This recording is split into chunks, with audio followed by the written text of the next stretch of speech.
Antes de que el mundo lo llamara genio, antes del Nobel, antes de Macondo y de esa forma única de narrar en la que la realidad parecía tener fiebre, Gabriel García Márquez fue apenas un niño dejado en una casa llena de murmullos, presagios y heridas antiguas.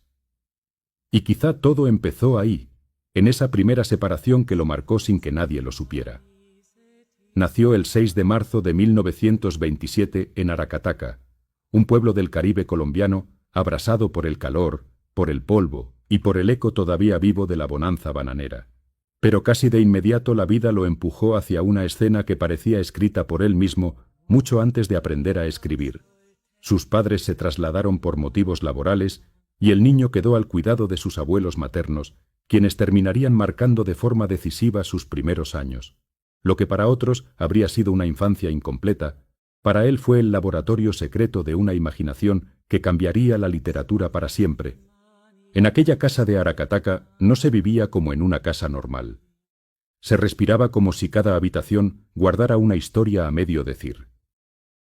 Su abuelo, el coronel Nicolás Ricardo Márquez Mejía, veterano de la Guerra de los 1000 días, no era un anciano cualquiera.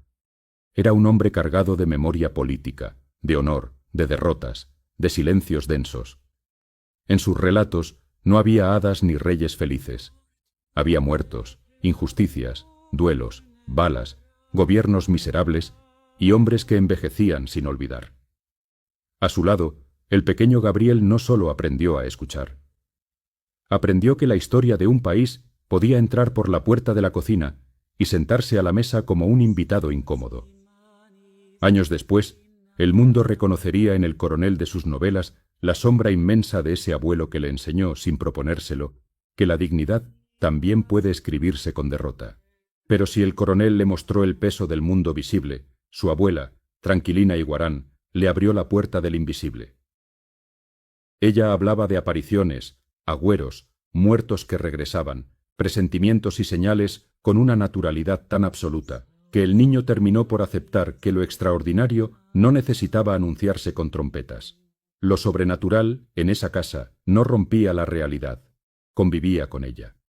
Ese fue uno de los secretos más hondos de Gabriel García Márquez. No inventó la magia como un truco literario. La absorbió desde la niñez, sentado entre adultos que hablaban de prodigios con la misma calma con que se habla del clima. Para el niño, lo extraordinario parecía convivir con la vida cotidiana con una naturalidad que más tarde resonaría en su manera de narrar. Sin embargo, aquella infancia encantada tenía una grieta dolorosa. Sus padres, Gabriel Eligio García y Luisa Santiago Márquez Iguarán, no eran figuras centrales en su vida cotidiana. Existían, sí, pero a distancia, como personajes lejanos de una historia paralela. Esa ausencia dejó una marca silenciosa.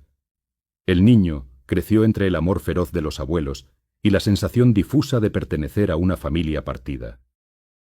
Tal vez por eso entendió tan pronto que el amor podía ser profundo y al mismo tiempo insuficiente. Tal vez por eso en su obra futura abundarían los afectos contrariados, las esperas interminables, los vínculos condenados por el tiempo, por el orgullo o por el destino. Cuando la muerte entró en su vida de manera irrevocable, lo hizo con una precisión brutal.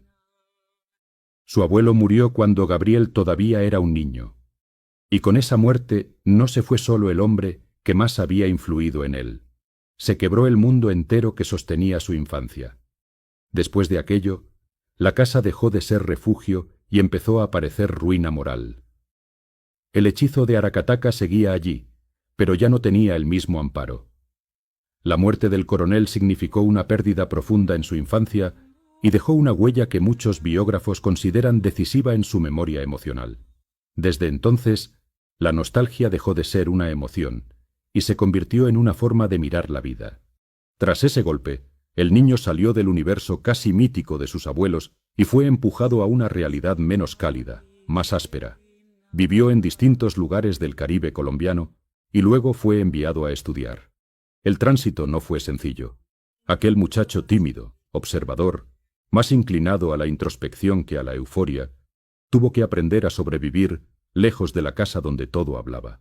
En Barranquilla y más tarde en los años de formación que culminaron en Zipaquirá, experimentó algo que lo perseguiría mucho tiempo: la sensación de desarraigo. Había nacido en el calor tropical y terminó completando el bachillerato en una ciudad fría del altiplano. El contraste era casi simbólico. Era como si la vida quisiera arrancarlo del barro original para obligarlo a verse desde afuera. En Zipaquirá, donde terminó sus estudios secundarios en 1946, empezó a consolidarse otra de sus facetas menos comentadas pero decisivas, la del joven que se sentía distinto incluso antes de entender del todo por qué. No era el más escandaloso ni el más disciplinado. Era el que observaba, el que guardaba, el que convertía personas reales en futuras criaturas literarias sin que nadie lo notara. Mientras otros parecían atravesar la adolescencia como una transición biológica, él la vivía como una acumulación de materiales secretos. Cada gesto humano, cada rareza, cada humillación y cada escena absurda iban quedándosele dentro con una intensidad peligrosa. El muchacho que años después haría creer al mundo que una mujer podía ascender al cielo o que un pueblo entero podía perder el sueño.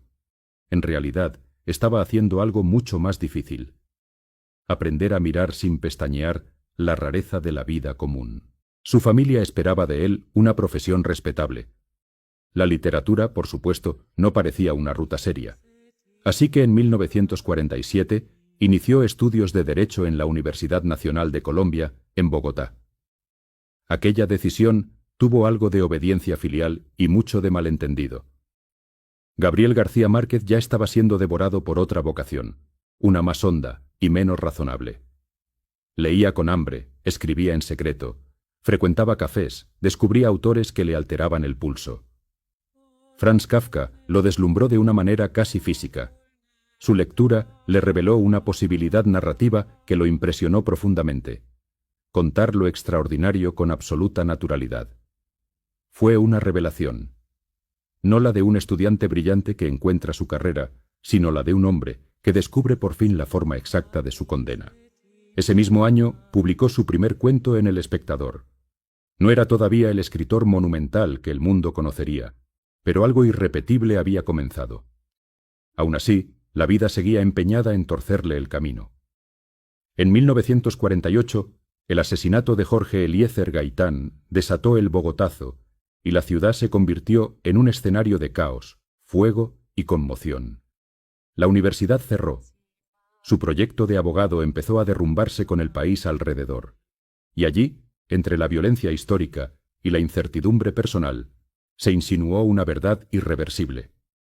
Gabriel García Márquez no había venido al mundo para defender leyes, sino para contar la tempestad humana que las leyes nunca consiguen contener. Todavía no era famoso. Todavía no había escrito la novela que le daría un lugar inmortal. Era solo un joven colombiano avanzando entre ruinas, recuerdos y hambre de palabras. Pero en ese instante ya estaban sembradas las fuerzas que lo levantarían y también los fantasmas que nunca dejarían de perseguirlo. Porque el niño de Aracataca, el nieto del coronel y de la mujer que hablaba con los muertos, estaba a punto de entrar en la etapa más feroz de su transformación: la de periodista hambriento, enamorado obstinado y escritor dispuesto a perderlo todo. Por una voz. No fue una transición limpia ni gloriosa. Aquel joven no vivía la vocación como una fiesta, sino como una incomodidad creciente. Leía con furia, buscaba su tono, absorbía influencias como si temiera quedarse sin aire. El impacto de Franz Kafka fue decisivo. Al descubrir que era posible narrar hechos imposibles con una seriedad absoluta, comprendió algo que lo perseguiría para siempre. La realidad no tenía por qué presentarse ordenada para ser creíble. A partir de entonces, el universo empezó a abrirse frente a él con una lógica distinta. Ya no bastaba con vivir. Había que observar los mecanismos secretos de la vida, sus absurdos, sus repeticiones, sus grietas. Ese aprendizaje no ocurrió en un aula de derecho, sino en la intimidad de la lectura y en la certeza cada vez más insoportable de que estaba estudiando la carrera equivocada. Y entonces, la historia de Colombia irrumpió en su vida con violencia real, sin metáforas. El 9 de abril de 1948 fue asesinado Jorge Eliezer Gaitán, y Bogotá estalló en el Bogotazo. La ciudad se convirtió en una escena de incendio, caos y furia colectiva. La Universidad Nacional cerró indefinidamente y la continuidad de aquella vida académica se vino abajo. Para Gabriel García Márquez, ese momento tuvo algo de revelación brutal. El país se deshacía frente a sus ojos, y con él se deshacía también la ficción de que su destino estaba en el derecho.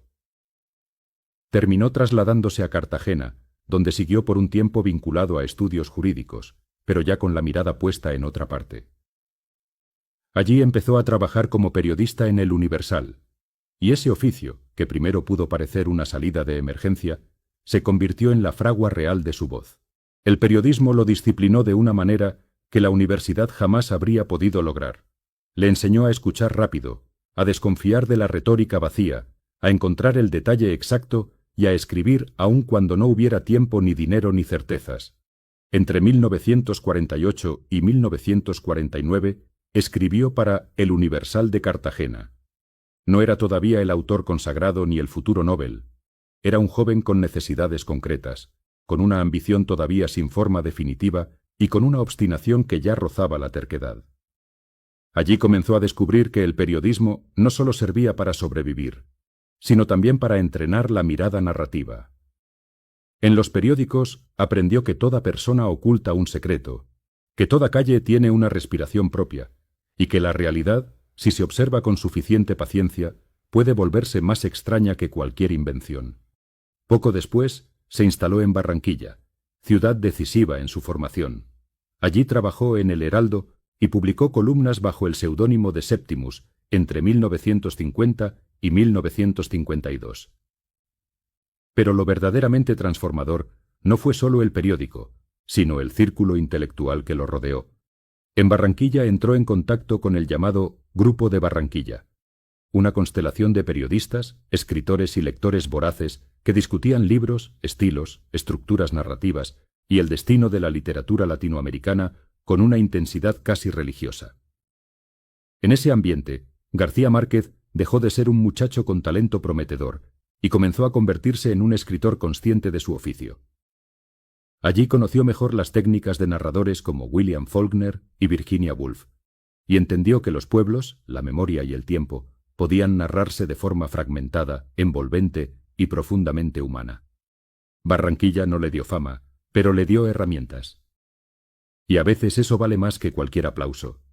Sin embargo, esos años estuvieron lejos de la estabilidad.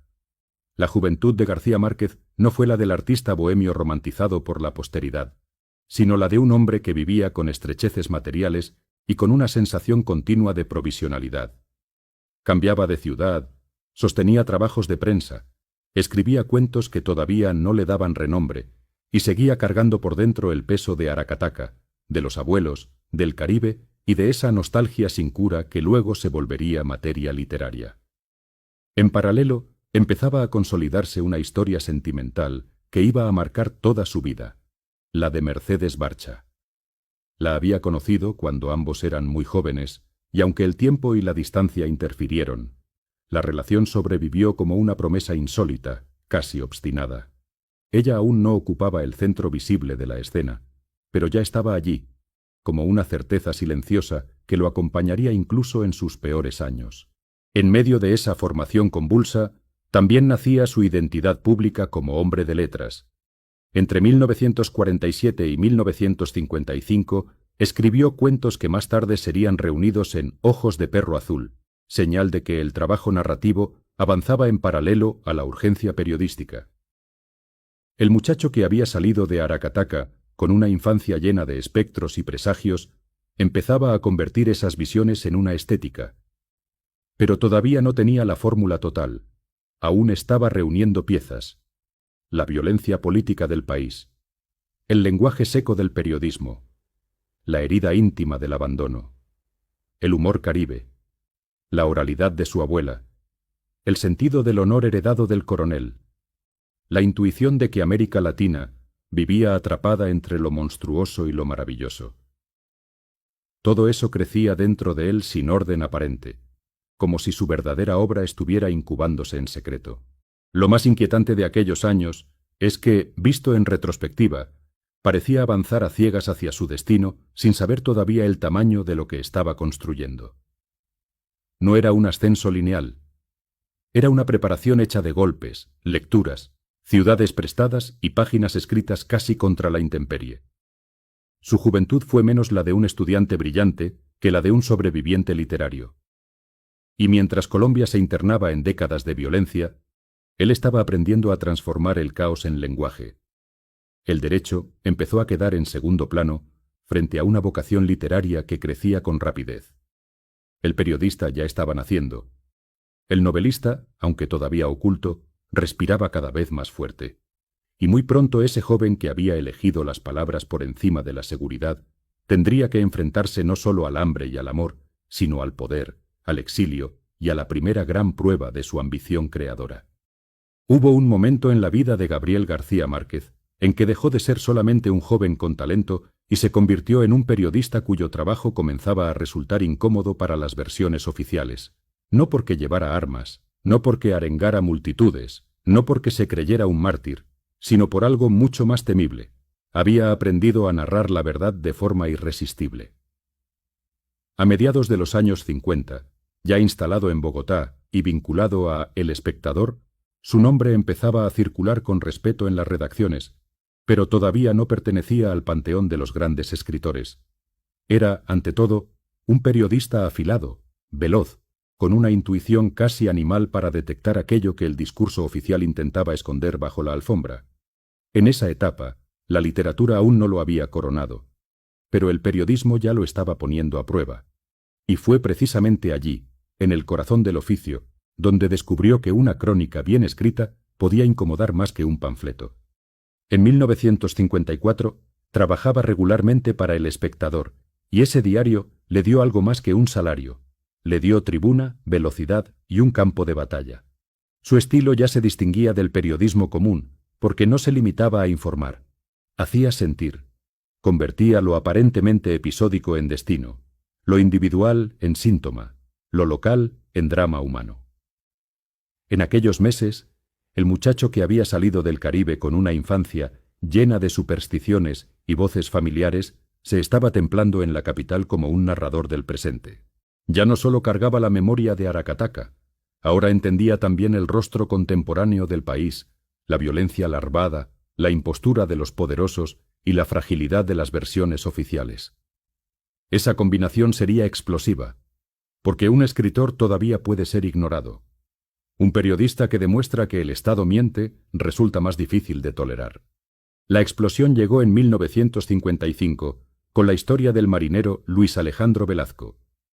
El episodio parecía, al principio, una tragedia marítima envuelta en patriotismo. El destructor Caldas había sufrido un accidente y la versión pública hablaba de una tormenta que había arrojado al mar a varios tripulantes. Solo uno sobrevivió. El país recibió al náufrago como héroe, la prensa celebró la odisea y el aparato oficial trató de encajar la historia en el molde perfecto del sacrificio y la gloria. Pero García Márquez hizo lo que hacen los verdaderos reporteros cuando todos ya creen saber la verdad.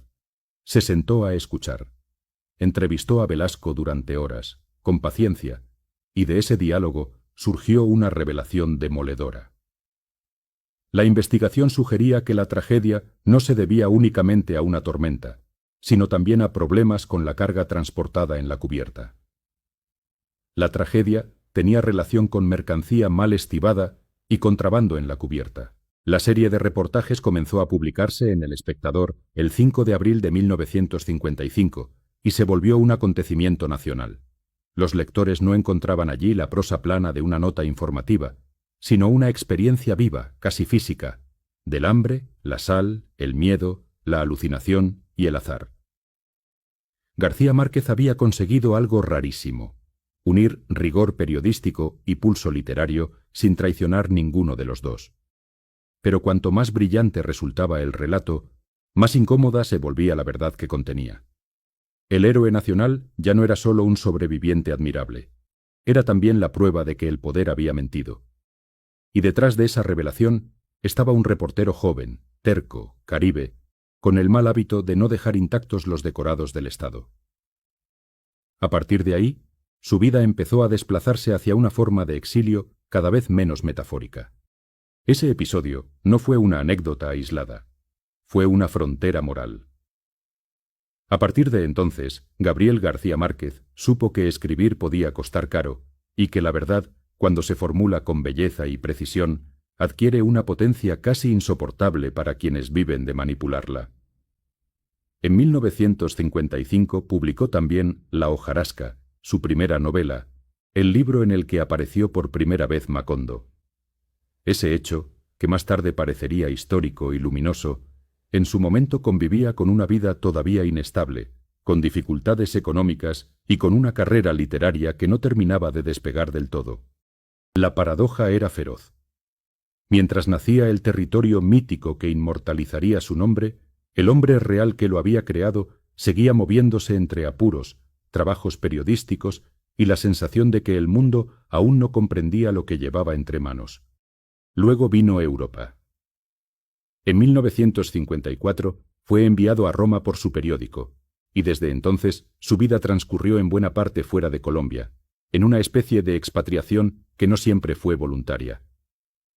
Más tarde pasó por París, una ciudad que para muchos escritores era sinónimo de deslumbramiento, pero que para él se convirtió también en una escuela de precariedad. París no lo recibió como a un príncipe de las letras. Lo recibió como a un latinoamericano con bolsillo flaco, hambre recurrente y una voluntad feroz de seguir escribiendo, aun cuando el suelo parecía ceder bajo los pies. Allí vivió estrecheces que luego alimentarían su visión del fracaso, del orgullo y de la resistencia. Mucho antes de ser un nombre universal, fue un hombre que aprendió a soportar la intemperie sin perder la fe en su obra. Lo extraordinario de esa etapa es que, mientras atravesaba la inseguridad material y el desarraigo, su mundo interior no se encogía, se expandía. Europa no borró al Caribe que llevaba dentro, lo volvió más nítido. Lejos de Aracataca, lejos de la casa de los abuelos, lejos incluso de Colombia, empezó a entender que la memoria no era un depósito pasivo de recuerdos, sino un territorio narrativo vivo. El exilio, aunque doloroso, tuvo un efecto paradójico. Afiló su mirada sobre lo que había dejado atrás. Cuanto más lejos estaba, más poderosamente regresaban el calor del Magdalena, el tono de la oralidad familiar, la superstición doméstica, la melancolía del coronel y el eco de los pueblos condenados a repetirse. No estaba huyendo de su origen. Estaba reuniendo distancia para contarlo mejor. En medio de esa deriva persistía otra fuerza silenciosa. Mercedes Barcha. Ella seguía allí, como una promesa improbable, como un punto fijo en una vida cada vez más itinerante. Se habían conocido siendo muy jóvenes, y la historia entre ambos había resistido ciudades, demoras y precariedades. Mientras García Márquez se enfrentaba a la incertidumbre profesional y al desgaste del exilio, Mercedes representaba algo más que el amor, representaba continuidad, tierra firme, una forma de confianza que no exigía exhibirse para ser decisiva. Esa lealtad sería crucial, porque el hombre que empezaba a conquistar una voz propia todavía estaba muy lejos del esplendor público. Antes del Nobel, antes de la riqueza simbólica, antes del mito, hubo una mujer que creyó en él cuando casi todo lo demás era inseguro.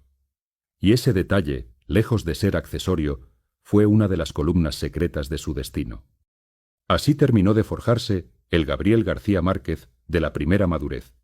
El periodista que había incomodado al poder, el novelista que acababa de abrir la puerta de Macondo y el hombre que comenzaba a vivir lejos de su país mientras lo llevaba ardiendo por dentro.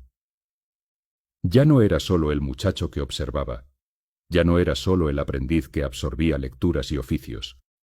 Se había convertido en alguien que sabía que escribir implicaba riesgo, soledad y hambre, pero también una clase superior de libertad, y estaba a punto de entrar en una etapa todavía más ardua, la de construir una familia, sobrevivir a años de escasez y perseguir, con una obstinación casi delirante, la novela imposible que algún día haría temblar al idioma entero.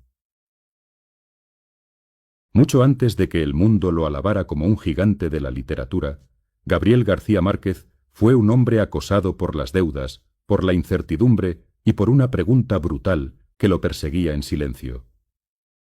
¿Y si todo aquello que estaba sacrificando por escribir no servía para nada? Esa fue una de las etapas más feroces de su vida, quizá porque no estaba adornada por la gloria, sino por la necesidad. En 1958 regresó de Europa y se casó con Mercedes Barcha, la mujer que llevaba años esperando sin escándalo, sin teatralidad y sin exigirle promesas grandilocuentes. Aquella unión no fue solo sentimental. Fue la alianza decisiva entre un hombre devorado por una obra futura y una mujer con una fortaleza silenciosa capaz de sostenerlo cuando todavía nadie podía garantizar que aquel sacrificio tendría recompensa. Recién casados, la estabilidad siguió siendo una ilusión. García Márquez trabajó en distintos proyectos periodísticos y de escritura, mientras el mapa de su vida se movía sin descanso. En esos años pasó por Caracas y luego, en 1961, se trasladó con su familia hacia el norte, primero a Nueva York y finalmente a Ciudad de México, ciudad que terminaría siendo uno de sus grandes centros de vida. El viaje no fue el de una celebridad en ascenso, sino el de una familia que todavía estaba construyéndose entre sobresaltos. Ya había nacido Rodrigo, su primer hijo, y poco después nacería Gonzalo. La paternidad no le trajo calma económica. Le añadió una presión más honda. Ya no era solo un escritor luchando contra el fracaso, sino un padre obligado a sostener una casa mientras insistía en una vocación que devoraba tiempo, energía y dinero sin ofrecer garantías inmediatas. Ciudad de México fue, paradójicamente, el lugar de la estrechez y de la revelación. Allí vivió al borde del derrumbe, pero también allí comenzó a reunirse todo lo que llevaba años acumulando. Aracataca, el abuelo coronel, la voz de la abuela que volvía natural lo prodigioso, la magia colombiana y la soledad del Caribe. Todo eso fermentaba dentro de él, como si su verdadera novela hubiera estado esperando el instante preciso. Y ese instante llegó en 1965. Mientras conducía hacia Acapulco con su familia, tuvo una iluminación repentina. Comprendió de golpe el tono, el ritmo y la respiración de la historia que venía persiguiendo desde hacía años. Entonces regresó y se encerró a escribirla. Había llegado la hora de apostarlo todo. Lo que vino después tuvo algo de encierro sagrado y algo de locura doméstica. Durante cerca de 1 año y medio, García Márquez se entregó a la escritura de 100 años de soledad, con una ferocidad casi monástica. Escribía sin tregua, encerrado en su estudio, mientras afuera la vida seguía cobrando cuentas. La familia se hundía en deudas. El coche se vendió. Los electrodomésticos desaparecieron. Las facturas se acumularon. El dinero no alcanzaba y la fe en el libro debía imponerse todos los días sobre el miedo. En ese trance, la figura de Mercedes se volvió legendaria, no por discursos heroicos, sino por algo más difícil.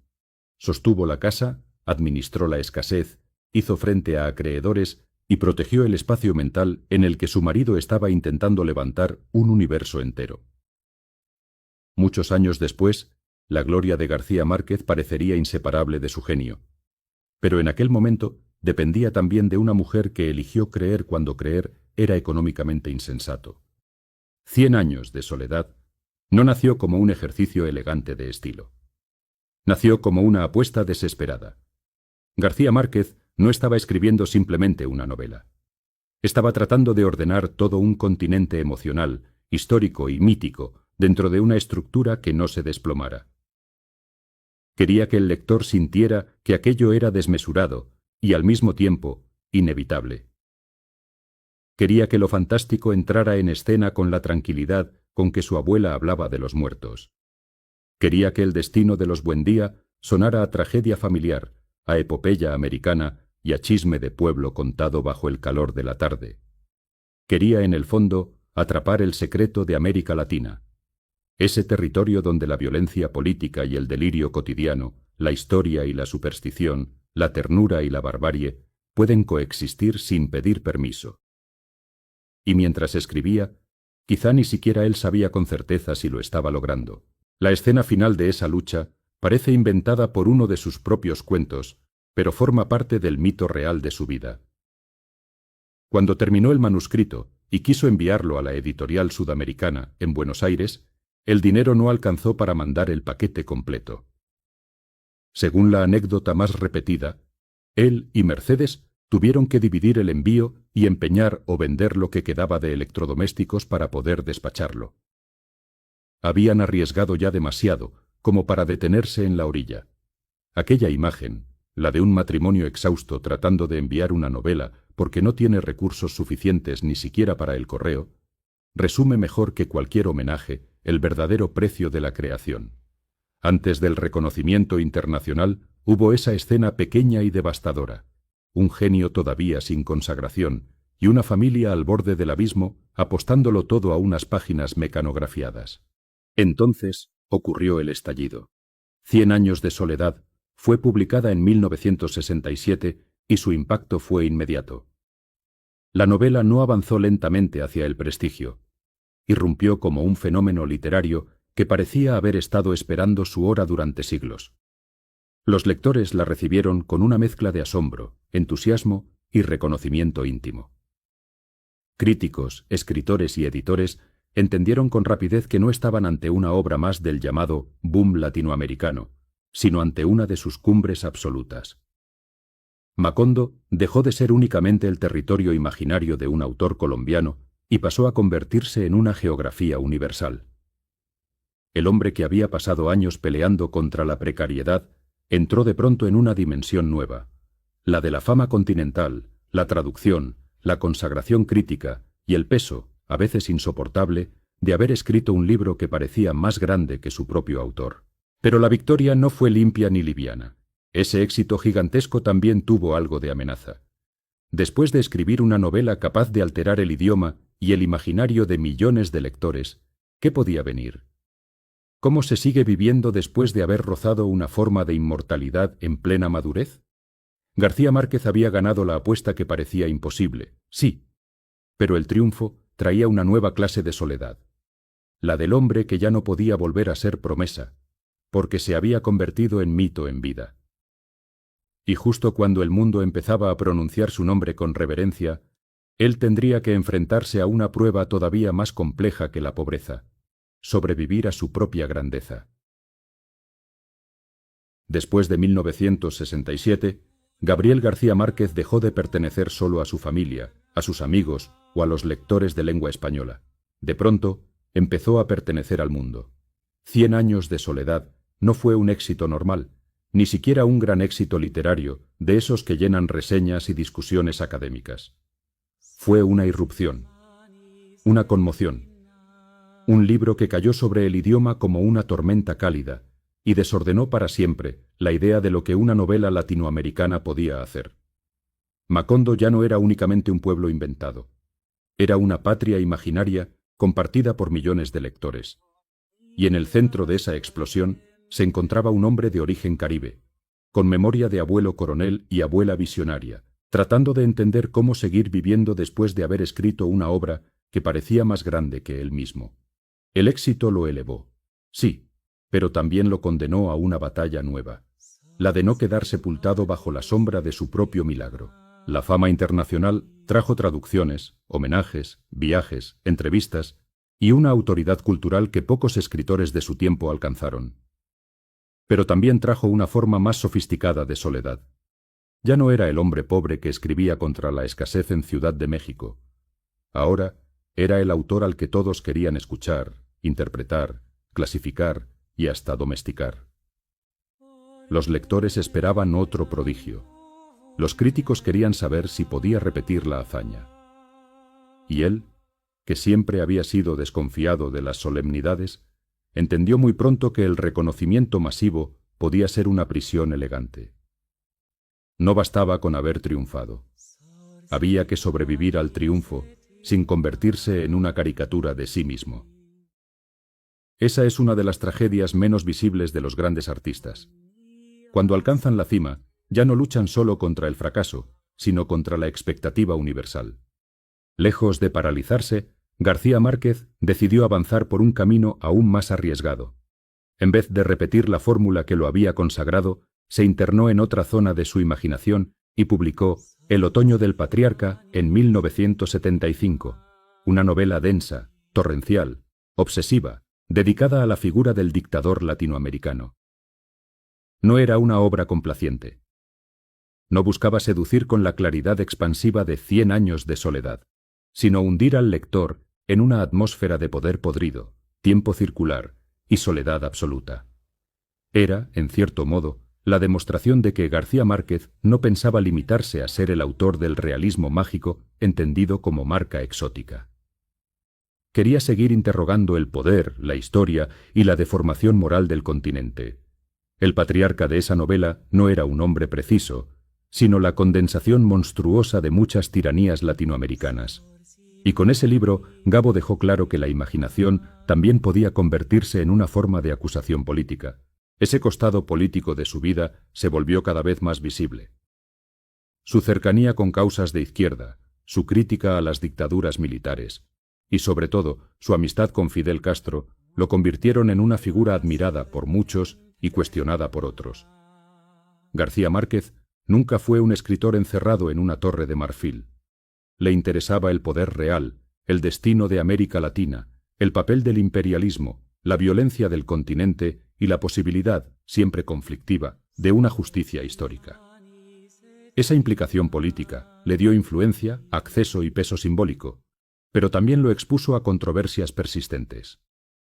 Para algunos, era la conciencia literaria de América Latina. Para otros, un hombre demasiado indulgente con ciertos autoritarismos. Esa tensión lo acompañó durante décadas, y quizá allí radica parte de su complejidad más incómoda. Fue un narrador de la libertad imaginativa, que al mismo tiempo sostuvo amistades políticas que muchos consideraron moralmente problemáticas. Mientras tanto, su obra seguía expandiéndose. En 1981 publicó Crónica de una muerte anunciada, una novela breve y devastadora que devolvía a primer plano una de sus mayores virtudes: la capacidad de convertir un hecho conocido desde la primera línea en una maquinaria irresistible de tensión. Todo el pueblo sabe que Santiago Nassar va a morir. Todos lo dicen, todos lo oyen, y sin embargo, nadie logra impedirlo. Con esa estructura, García Márquez tejió una de sus meditaciones más exactas sobre la fatalidad, la culpa colectiva y los códigos de honor que pueden empujar a una comunidad entera hacia la barbarie. El libro tenía algo del viejo periodista que reconstruye hechos y algo del gran novelista que entiende que lo importante no es quién mató, sino por qué una sociedad entera permitió que ocurriera. Después de la exuberancia mítica de Macondo y de la densidad asfixiante del patriarca, Crónica de una muerte anunciada, probó que su genio también podía condensarse en una precisión quirúrgica. Y entonces llegó 1982. El 10 de diciembre de ese año, Gabriel García Márquez recibió el Premio Nobel de Literatura, otorgado por sus novelas y cuentos, en los que lo fantástico y lo real se combinan en un mundo de imaginación ricamente compuesto, reflejando la vida y los conflictos de un continente. El premio no fue solo una coronación personal.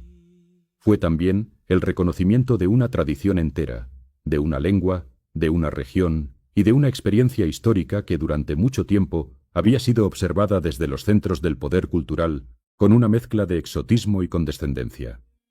Cuando Gabo recibió el Nobel, no subió únicamente un escritor colombiano al escenario. Subió, en cierto modo, una América Latina desgarrada, exuberante, violenta, supersticiosa, poética y mal comprendida. Su discurso, La soledad de América Latina, fue precisamente eso, una defensa apasionada del derecho del continente a ser narrado desde su propia desmesura. La imagen de aquel día quedó fijada en la memoria cultural.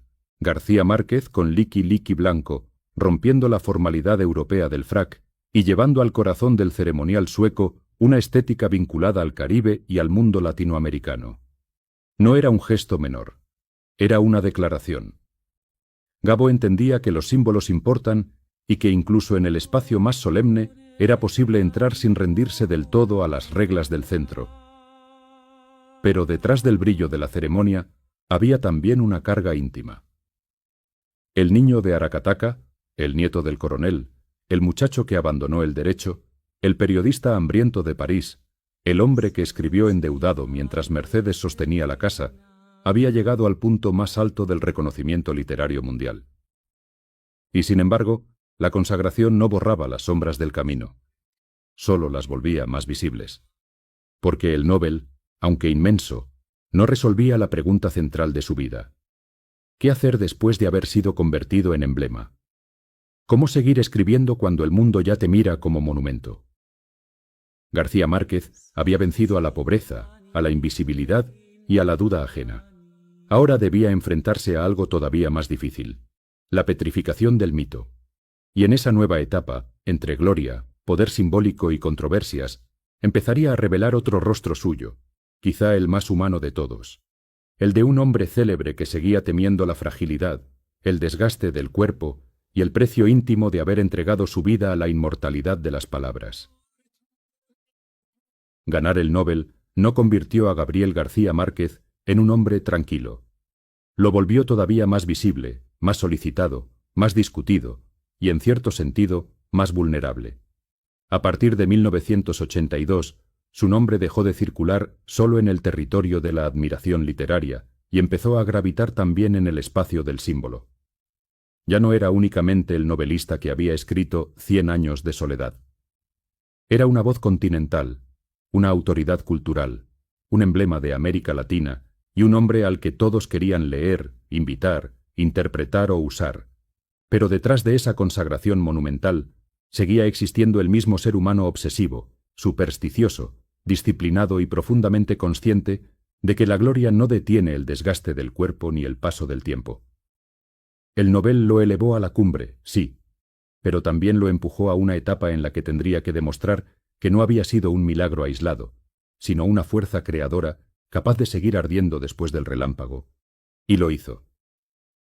En 1985 publicó El amor en los tiempos del cólera, una de las novelas más queridas de su carrera posterior, escrita en una madurez que ya no necesitaba probar desmesura para conmover.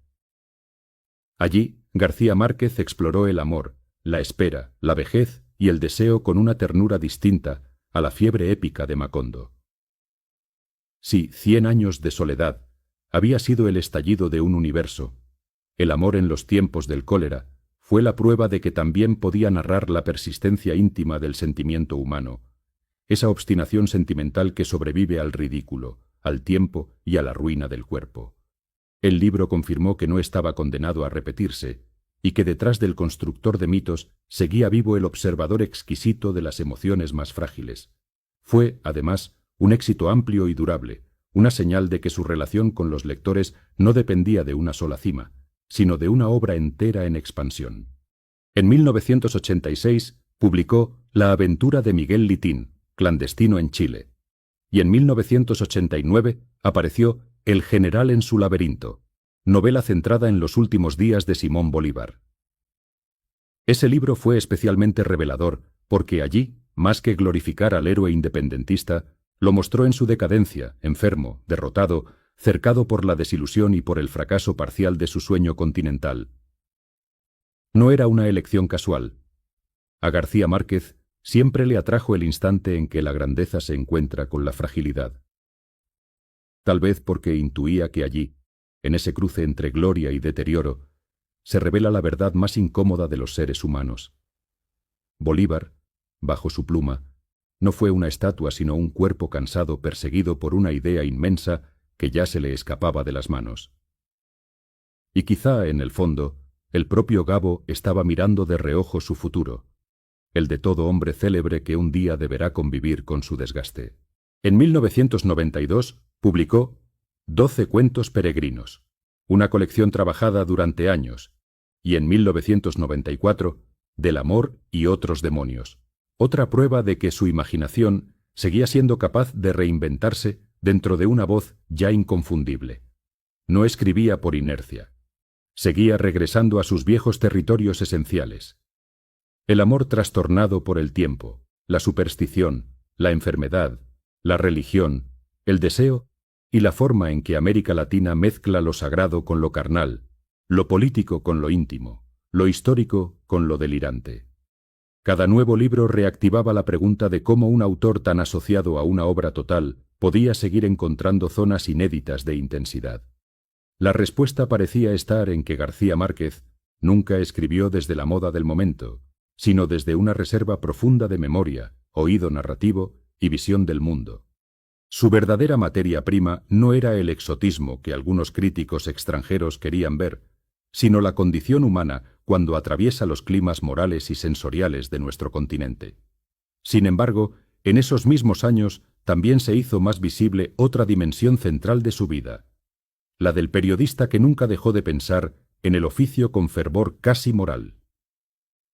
Esa preocupación cristalizó cuando se estableció en Cartagena la Fundación para un Nuevo Periodismo Iberoamericano, creada en Cartagena en 1994 y conocida hoy como Fundación Gabo. No fue un gesto decorativo de celebridad, fue la consecuencia de una convicción antigua, que el periodismo debía sostenerse en la ética, en el rigor, en la narración de calidad y en una formación seria para las nuevas generaciones.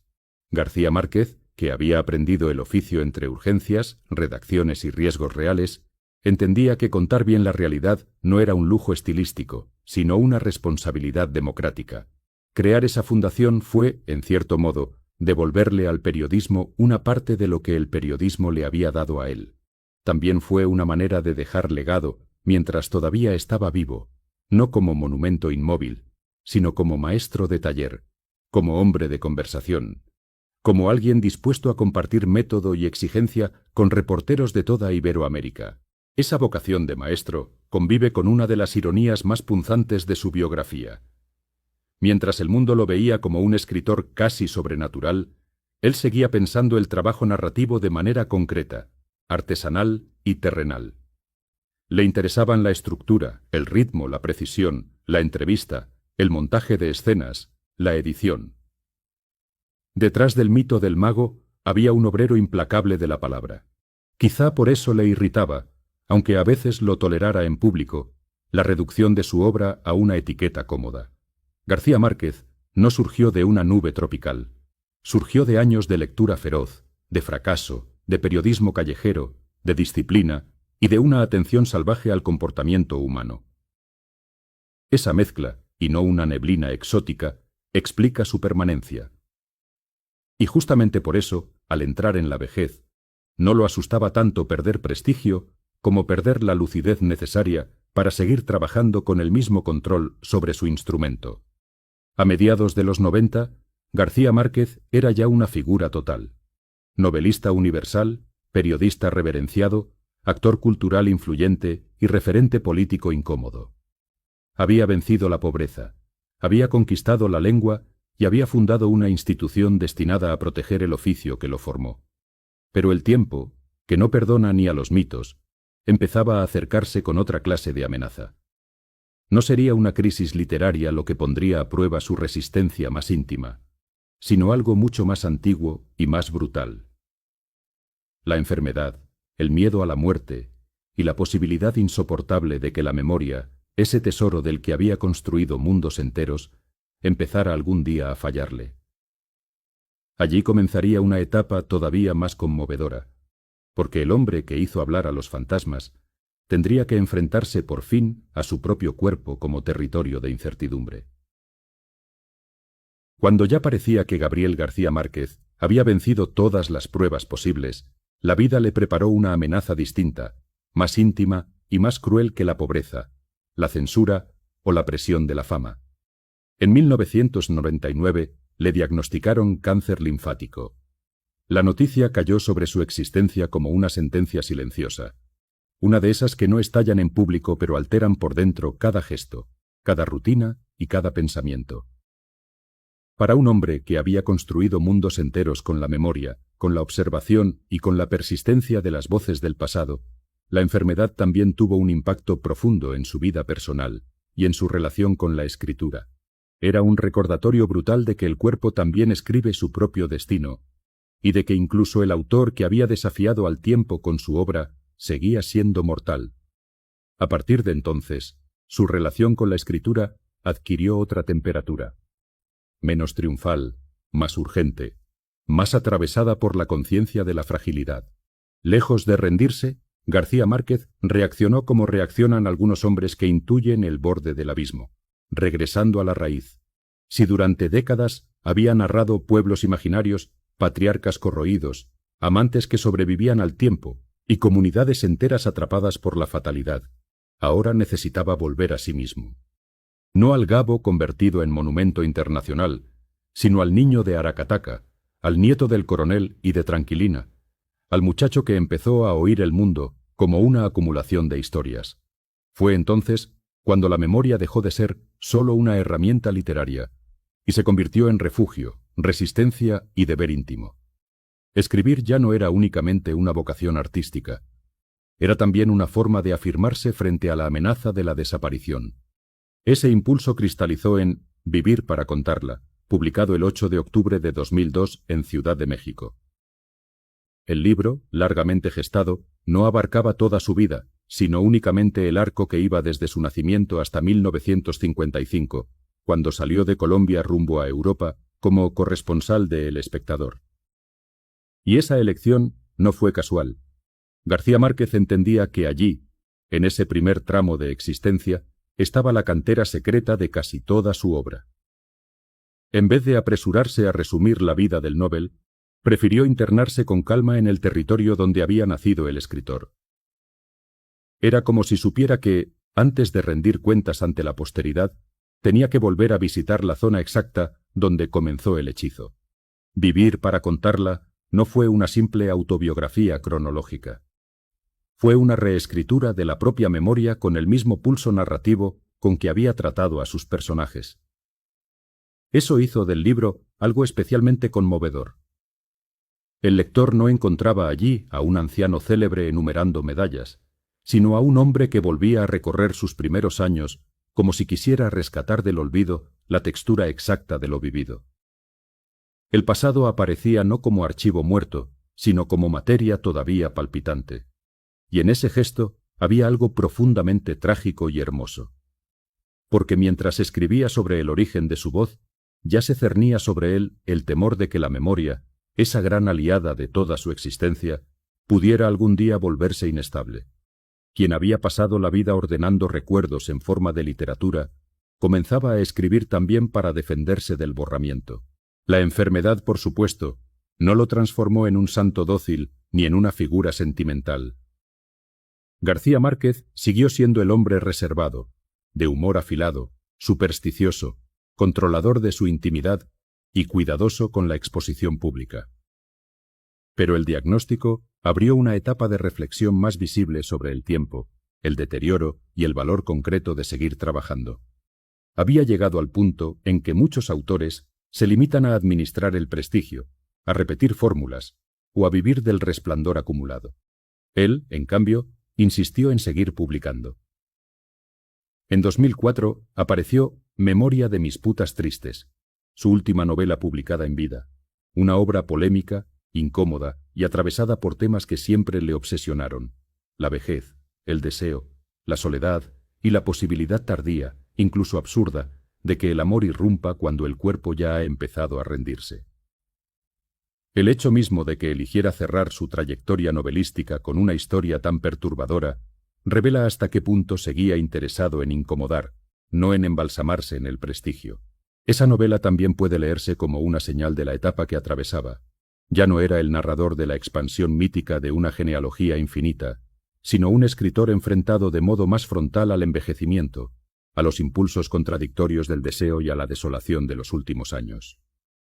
El tiempo, que en sus libros siempre había sido circular, obsesivo o melancólico, ahora también era biología. Respiración. Desgaste. La fama mundial no podía poner a salvo sus nervios, ni sus órganos, ni sus zonas de miedo. Y sin embargo, incluso allí, en el borde de la decadencia física, seguía intentando convertir la vulnerabilidad en materia narrativa. La vejez no lo volvió menos escritor. Lo obligó a escribir desde otro filo. Al mismo tiempo, su figura pública empezó a convivir cada vez más con rumores y señales sobre el avance de problemas de memoria en sus últimos años. Aunque durante un tiempo su entorno fue cuidadoso y discreto con esos aspectos, con el paso del tiempo se hizo más evidente que el deterioro cognitivo formaba parte del tramo final de su vida. Esa posibilidad tenía algo devastador en el caso de García Márquez.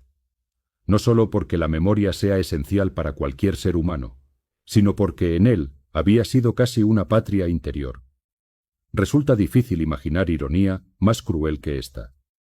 El hombre que convirtió el recuerdo en una de las fuerzas más poderosas de la literatura contemporánea terminaría enfrentándose a la amenaza de perder justamente ese tesoro. Y aún así, incluso esa tragedia futura parece encajar en el corazón profundo de su obra, como si su propia vida hubiera decidido volverse una última parábola sobre la fragilidad de todo lo humano. En esos años, además, su presencia pública se volvió más selectiva. Seguía siendo reverenciado, seguía siendo consultado, seguía siendo un faro para lectores, periodistas y escritores, pero ya no avanzaba con la misma energía expansiva de décadas anteriores. El hombre que había conquistado el centro del idioma comenzaba a retirarse, no de manera brusca, sino como lo hacen los grandes ríos cuando cambian de cauce sin anunciarlo. Aún así, el mito seguía intacto hacia afuera. Y tal vez esa fue otra de las tragedias silenciosas de su vejez. Mientras el mundo continuaba viéndolo como un gigante invulnerable, él debía habitar un cuerpo cada vez más incierto y una intimidad marcada por la conciencia de finitud. La gloria pública y la fragilidad privada rara vez coinciden de manera tan dolorosa como en los últimos años de los grandes artistas.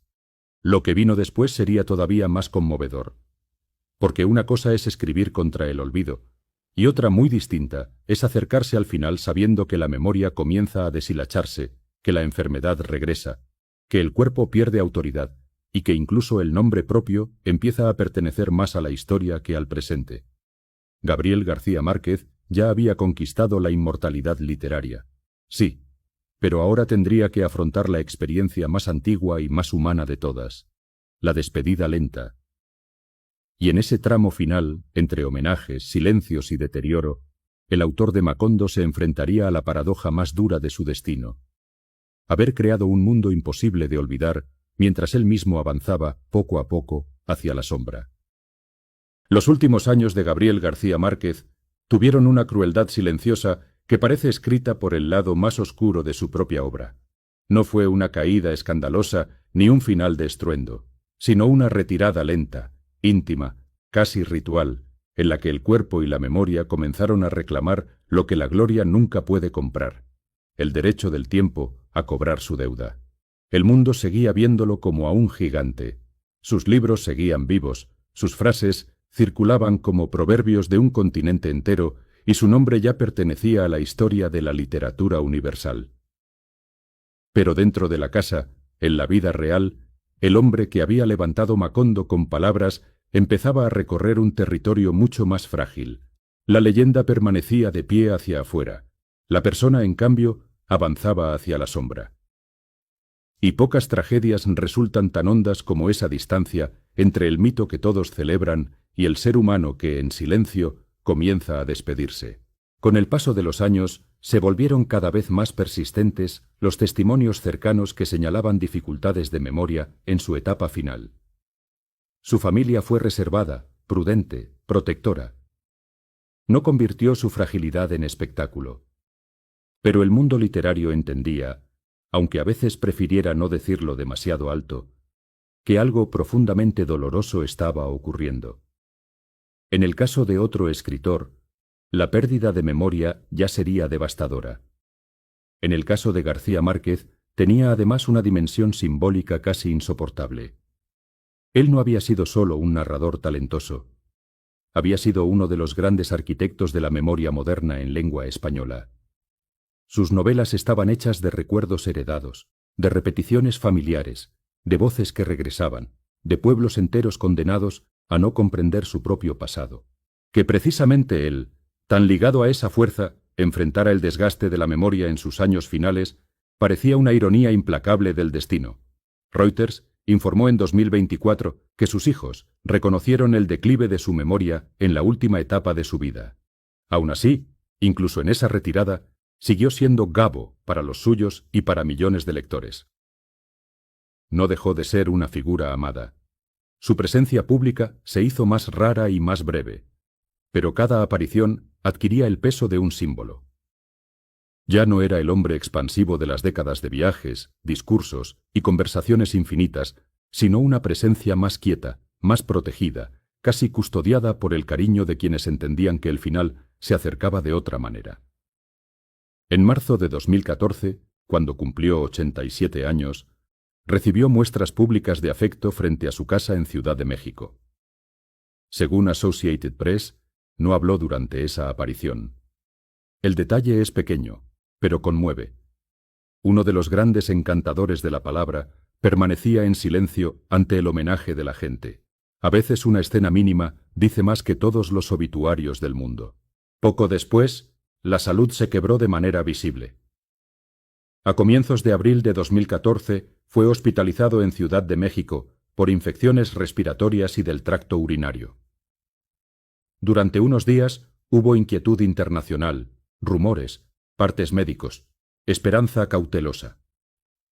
Luego regresó a su casa tras salir del hospital, y durante un instante pareció que la vida le concedía una prórroga. Pero el desgaste ya era demasiado profundo. El 17 de abril de 2014, Gabriel García Márquez murió en su domicilio de Ciudad de México, a los 87 años. Con esa noticia no murió únicamente un novelista célebre. Murió una de las últimas figuras capaces de condensar en una sola obra el mito, la política, la ternura, la fatalidad y la imaginación de América Latina. La reacción fue inmediata y continental. Colombia y México, los dos países que más profundamente marcaron su biografía pública, lo despidieron como se despide a los seres que ya pertenecen a más de una patria. Había nacido en Aracataca, en la costa caribe colombiana, pero había vivido durante décadas en México, donde construyó buena parte de su vida adulta y donde terminó de convertirse en el escritor universal que el mundo veneró. Esa doble pertenencia hizo que su muerte fuera sentida de una manera casi compartida, como si ambos países tuvieran razones iguales y distintas para reclamarlo. En México se realizó un homenaje en el Palacio de Bellas Artes pocos días después de su muerte, con la presencia de los presidentes de Colombia y México, mientras en Aracataca se organizaron actos simbólicos de despedida. La escena parecía salida de una de sus novelas. Dos naciones inclinándose sobre la misma ausencia. Su cuerpo fue cremado en una ceremonia privada familiar en Ciudad de México. Ese detalle también importa. Después de tantos reflectores, de tantas interpretaciones y apropiaciones públicas, hubo un núcleo íntimo que preservó el final del hombre más allá del personaje. Es una imagen poderosa pensar que quien pasó la vida creando funerales memorables en la ficción, procesiones, muertos ilustres, lutos interminables y fantasmas que volvían a cenar con los vivos, tuvo una despedida real, marcada primero por la intimidad y luego por el homenaje de los pueblos. Como si la familia hubiera querido rescatar a Gabriel del peso descomunal de Gabo, al menos en el último instante. Y quizá ese fue uno de los actos más justos posibles, porque antes de ser estatua cultural, antes de ser una institución ambulante, fue un esposo, un padre, un abuelo, un hombre supersticioso, risueño, exigente y vulnerable. También reactivó una verdad incómoda que suele olvidarse cuando se habla de genios. La inmortalidad artística no evita la degradación humana. Sus libros quedaron intactos, sí. Sus personajes siguieron respirando.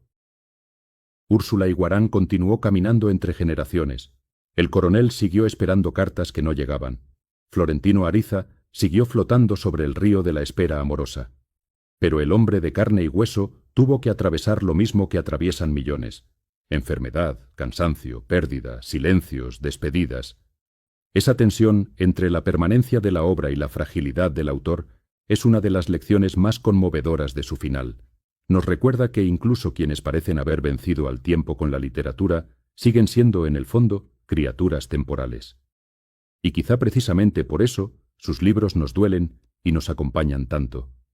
Porque fueron escritos por alguien que entendió, desde muy temprano, que toda grandeza humana está atravesada por la amenaza de desaparecer.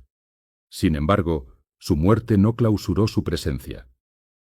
Más bien la transformó.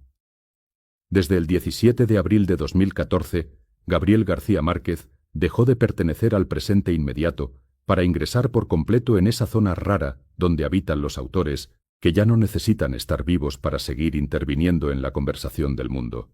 Cada relectura de 100 años de soledad, cada estudiante que descubre Crónica de una muerte anunciada, cada lector que envejece con El amor en los tiempos del cólera, reactiva su respiración en la cultura.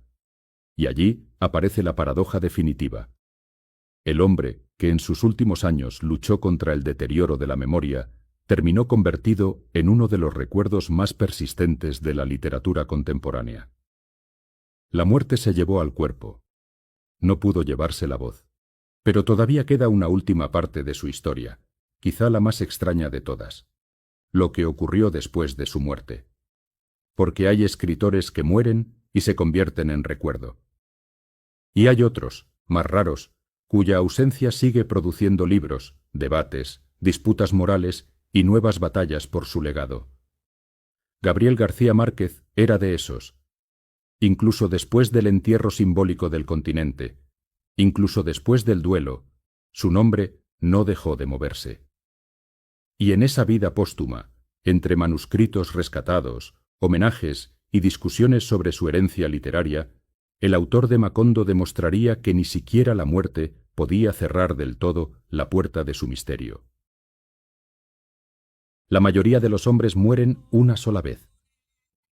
Gabriel García Márquez, en cambio, pareció negarse incluso a esa obediencia final. Porque después del 17 de abril de 2014, cuando su cuerpo se apagó en Ciudad de México, no comenzó un silencio limpio, sino otra clase de vida, más extraña y más inquietante. La vida póstuma de un autor que siguió generando hallazgos, disputas, homenajes y hasta nuevas páginas cuando ya no estaba aquí para defenderlas. Eso es lo que ocurre con ciertos escritores excepcionales. La muerte no los clausura. Apenas los transforma en un campo de batalla entre la memoria, la herencia y el deseo de quienes siguen necesitándolos. En el caso de García Márquez, esa batalla fue particularmente intensa, porque no se trataba solo de preservar a un Nobel venerado, sino de administrar el legado de un hombre cuya obra había cambiado para siempre la manera de imaginar América Latina. Tras su muerte, el duelo colectivo convivió con una pregunta inevitable: ¿cómo se cuida a un autor que ya no pertenece únicamente a su familia, sino a la cultura entera? La respuesta comenzó a desplegarse en varios frentes. Por un lado, permaneció y creció la labor de la Fundación Gabo, que siguió impulsando el periodismo ético, riguroso e innovador en Iberoamérica, además de mantener vivo el trabajo del Centro Gabo como espacio de apropiación social del conocimiento a partir de su legado. Es un dato importante porque muestra que Gabriel García Márquez no quedó reducido a la estatua del novelista inmortal. Su herencia siguió respirando también en el oficio periodístico, en la formación de nuevas generaciones y en la defensa de una idea del relato como herramienta pública y moral. Aún muerto, seguía enseñando. Aún ausente, seguía interviniendo en la conversación sobre cómo contar la realidad sin traicionarla. Por otro lado, su archivo personal adquirió una nueva dimensión de fascinación casi legendaria. El Harry Ransom Center de la Universidad de Texas en Austin conserva sus papeles y documentos en una colección de gran escala, con materiales que abarcan desde la década de 1930 hasta 2014, y además ha puesto a disposición un amplio archivo digital de más de 25.000 piezas. No se trata de un detalle erudito menor. En esos archivos palpita la trastienda del mito: borradores, correspondencia, manuscritos, apuntes, pruebas del trabajo minucioso que existía detrás del supuesto hechizo de su literatura. Cada archivo abierto desarma un poco la idea cómoda del genio espontáneo y revela algo mucho más admirable. A García Márquez no lo sostuvo la niebla del exotismo, sino una combinación feroz de intuición, oficio, corrección y paciencia. Su leyenda póstuma, por tanto, también se volvió pedagógica. Enseña que incluso los universos más prodigiosos están hechos de papeles tachados, dudas y reescrituras. Pero ningún episodio de su vida después de la muerte resultó tan perturbador y simbólico como la publicación de una novela inédita 10 años después de su fallecimiento. En marzo de 2024 apareció En agosto nos vemos, presentada por sus hijos Gonzalo y Rodrigo García Barcha. Reuters informó que el libro fue lanzado primero en español el 6 de marzo de 2024, fecha de su cumpleaños, y luego en inglés el 12 de marzo. Lo más estremecedor de esta historia no fue solo la aparición del texto, sino la circunstancia moral que lo rodeaba. El propio García Márquez había expresado dudas sobre el manuscrito y no lo consideraba terminado, pero sus hijos, junto con quienes custodiaban el legado, reevaluaron los manuscritos y decidieron publicarla por considerar que conservaba valor literario, pese a haber sido escrita en años en que su memoria ya se deterioraba. Esa decisión abrió una grieta fascinante. ¿Qué pesa más en el legado de un gran autor? ¿La voluntad estricta del creador o la convicción de los herederos de que incluso una obra imperfecta puede aportar una pieza decisiva al rompecabezas? La pregunta no tiene respuesta cómoda. En el fondo, la publicación de En agosto nos vemos convirtió a García Márquez en protagonista de un dilema que él mismo habría podido narrar con ironía. Un hombre que pasó la vida controlando con celo su escritura, terminaba reapareciendo en librerías a través de un manuscrito que no quiso dejar como obra acabada, y sin embargo, esa misma incomodidad hizo del libro un acontecimiento mundial. No fue recibido como una obra maestra póstuma que compitiera con 100 años de soledad, sino como una ventana tardía al taller de un escritor en sus últimos años, todavía obsesionado con el deseo, con la identidad femenina, con la repetición y con la vida secreta de los cuerpos y los afectos. Hay algo profundamente conmovedor en ese regreso. Después de haber perdido presencia pública, después de la enfermedad, después de la muerte y del duelo continental, la voz de García Márquez volvió a irrumpir en el presente con una obra nueva. No completamente pulida, no unánimemente celebrada, no exenta de debate, pero nueva. Como si Macondo hubiera decidido abrir otra vez una puerta que todos creían clausurada. Y esa aparición, más que prolongar el mito de manera artificial, recordó una verdad esencial. Los grandes autores no terminan de pertenecer nunca al pasado. Cada nuevo manuscrito y cada archivo rescatado los devuelve al presente con preguntas inéditas. En García Márquez, además, esa persistencia tiene una fuerza particular porque su literatura trató siempre sobre el regreso de lo que parecía perdido, los muertos que vuelven, las historias que se repiten, las familias que no logran escapar de su memoria. Su vida póstuma, en cierto modo, terminó pareciéndose a su obra. Al final, eso fue Gabriel García Márquez por encima de todos los premios, de todas las polémicas y de todas las estatuas. Un hombre que contribuyó decisivamente a transformar la memoria histórica y cultural de América Latina en una de las grandes materias de la literatura contemporánea. No solo escribió novelas admirables, hizo algo más raro. Logró que millones de personas sintieran que sus abuelos, sus pueblos, sus derrotas, sus supersticiones, sus guerras domésticas, sus silencios y sus amores imposibles también merecían entrar en la gran literatura. Nacido en Aracataca en 1927, criado por sus abuelos maternos y formado entre el periodismo y la necesidad, García Márquez levantó una obra en la que lo fantástico y lo real no se oponían, sino que respiraban juntos, tal como el Nobel reconoció en 1982 al destacar que sus novelas y cuentos reflejaban la vida y los conflictos de un continente. Ese es quizá el núcleo de su grandeza. No fue solo el autor de 100 años de soledad. Fue el escritor que logró narrar América Latina sin pedir permiso para ser desmesurado.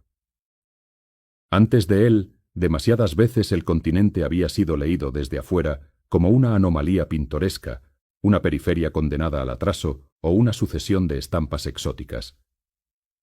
García Márquez alteró ese eje. Demostró que nuestra historia podía ser contada con ambición total, con humor, con tragedia, con sensualidad, con violencia y con una densidad mítica que no necesitaba justificarse ante ningún centro cultural. No tradujo a América Latina para hacerla aceptable. La narró en sus propios términos, con sus excesos, sus delirios y sus heridas. Por eso Macondo no fue solo un escenario inventado. Fue una manera de decir que un pueblo remoto del Caribe podía contener la temperatura moral del mundo entero. Su legado, además, no quedó encerrado en la novela.